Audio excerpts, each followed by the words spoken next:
Do you want to know how you can log in to your IRCC account? If yes, then this video is for you. Hello and welcome to 1-2-Step. It's your host back again with yet another interesting tutorial video. In this video, I'm going to teach you how you can log into your IRCC account. Go ahead and open your Chrome or Edge browser. Go to your Google search bar to search for IRCC login. Click on the first link which appears on your screen. It will lead you to the official page of Government of Canada. Scroll a bit down and you can see the sign in option of IRCC secure account.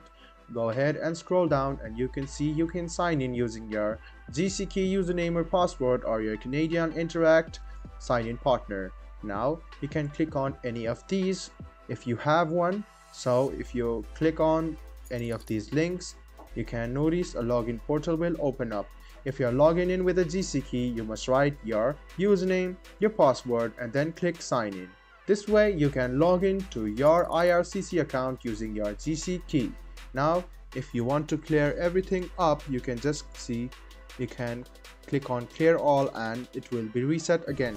If you want to reset your username or password or you have forgotten them, go ahead and click on this link and then you can recover your account once again.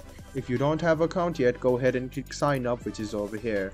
So if you want to sign in using your Canadian Interact sign-in partner, click on this link over here or this icon over here and it will lead you to a different login portal with your sign-in partner. So choose your partner and then sign in to your IRCC account. I hope this video was helpful for you. If you still have any kind of confusion, please do mention us on the comment section down below. Like the video, subscribe to the channel and do hit the bell button for more. Hope to see you in the next video as well. Until then, goodbye, take care and make sure you enjoy.